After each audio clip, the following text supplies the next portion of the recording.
nalindi awo ku mulyango awo ndi kufulumamu ayeyeye yeri omukyala eyava Italy eyo nga ku nkabyawo yaikirira aye ngavaire oba yali oba otyovolo aye ngemugemye yena nabbi yakoba nti olinga yeriiso litya irala maiso gaba abiri toswisa abiri anti wulira akoba linga ya maiso ameka abiri erisooka liba lyakwekanga kyekyo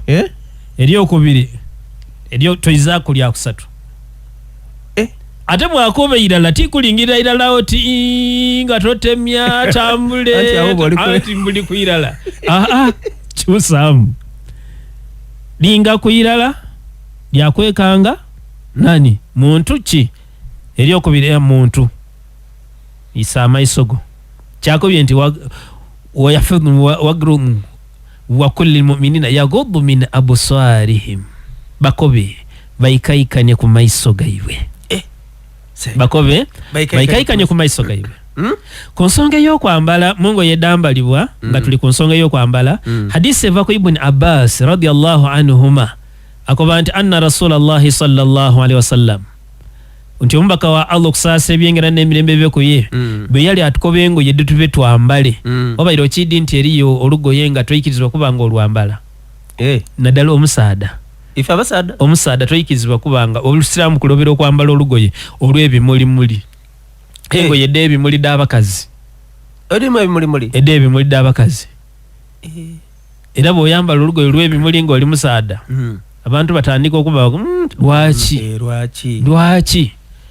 abayikiriza tikoba nti abantu bonabona aye eri abakoba nti gundi onumya akasaati kwakunkenze esaati ng'erimu ebimulimuli kasiteba ya bimuli eyo gundi eba y'abakazi nabende ebimulimuli ebyo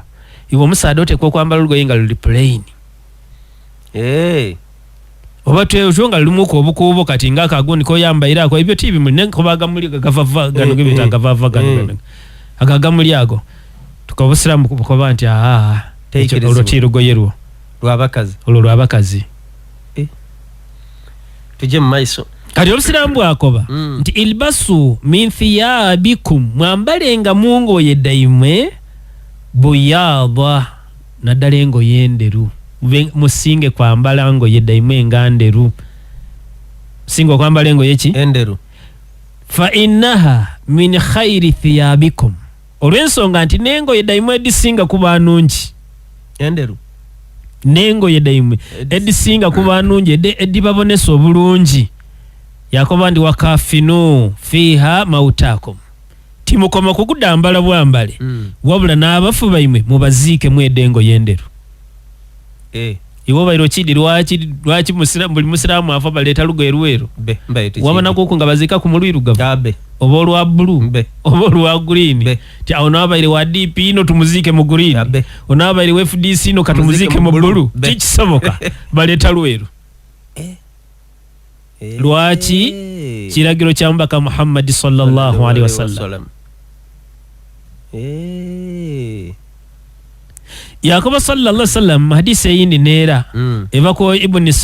Samurata radiyallahu anhu qala yakoba qara rasulullah sallallahu alaihi wasallam ilbasu buyadha mwambalenga engoye enderu fa innahu lwokubanga atharu dibantu kuvudiraga obutukuvu bwado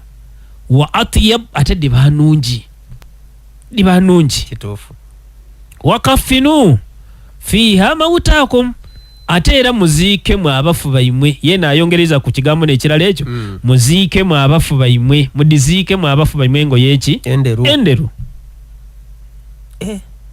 kyokka ate bwe yatuuka ku mukazi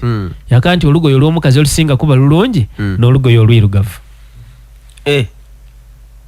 olugoye olwirugavu n'olugoye olusinga kuba lulungi eri omukyala olwo yalutongozanga lw'abakyala olwirugavu olweru yalutongozanga lw'abaami oyo n'omubaka Muhammad sallallahu alaihi wasallam omusomesa ow'abasomesa ate dokita w'abadokita akoba wekitibwa Allah subhanahu wa ta'ala akoba omubaka Muhammad sallallahu alaihi wasallam hadisi eyindi eva ko Ibn Umar radiyallahu anhuma akoba nti anna nabiyya sallallahu alaihi wasallam nabi mazima nabi okusaasira ebyengera n'emirembe bye ku ye yakoba man jarra thawbahu huyara akanti abaye wetuba tutuuse ku ngoye kala tugibweine aya ate toyambalanga lugoye lusiika bukongo ivulebwo iwe omwami. Omukyala ate yamwikiriza ayambala olusiika obukongo ivule. Seeka ife abasaadha toyambala lugoye lusiika ki bukongo ivule okukwekwebi okukweyo okwo lugoye lwabanga lubiika n'engaito luti tirwikirizibwa. Nabbi yaloba kuife abasaadha omusaadha yatulobera buti ate abakazi anti Yakoba wulira bwakoba hadisi ya mutabani wa Umaru gwe beta Abdallah Allah abasiime bombi Umaru ni mutabani we akoba anti anna nabiyya sallallahu alaihi wasallam qala mazima mbaka wa Allah Yakoba man jarra thawbahu singa omuntu akweyesa olugoye lwe omukazi hoyara aye nga alukweyesa lwalunkulu alukweyesa naki lunkulu hoyara ife twambala kwegamba wamubona nga akoze eki akoba Allah subhanahu wa ta'ala nti lam yanzuru Allahu ilayhi nabi akoba nti lam yanzuru Allahu ilayhi yawm al-qiyamah omuntu oyo Allah tajjamulinga kukuna ku lwenkomerero. Omuntu oyo Allah subhanahu wa ta'ala tajjamulinga ku lunaku lwankomerero. Nabi ayogera ebigambo ebyo nga Abu Bakari ba Umaru bani bona bali awo. Faqala lahu Abu Bakari kyamugema kwino Abubakari Siddiqi owerinalyo kyamugema kwino kyavaako ba ya Rasulallah mbaka wa Allah inna izari mazima enkutu yange yastarihi eserera zena ninja okola nti ng'ekoze eki eise ngisibanga njitayire naye nja okola nti ng'ekoze eki ng'eise era zena ndi mu mbeera efaanana ti neeyo Nabbi yamwiramu yamukoba nti anna ahada faqala lahu Rasulullah sallallahu alaihi wasallam Nabbi kyava amukoba nti innaka lasta mimma yafaluhu yara iwe toli mu abo abakikola olwolunkulu toli mu bantu bakikola lwalunkulu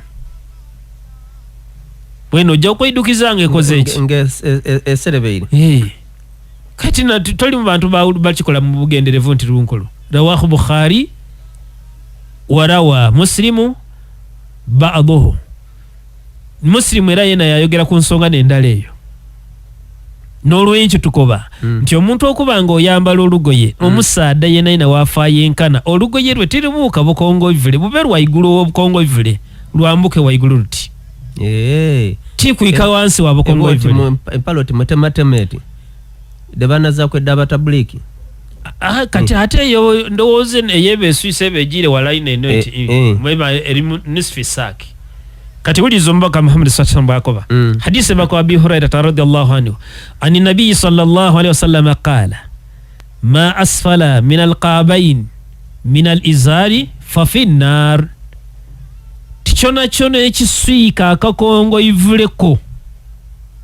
min alizali munkutuyo oba kanzu oba mpale akanti ekyo kidda kwokyesa omuntu oyo mwene lugoye muliro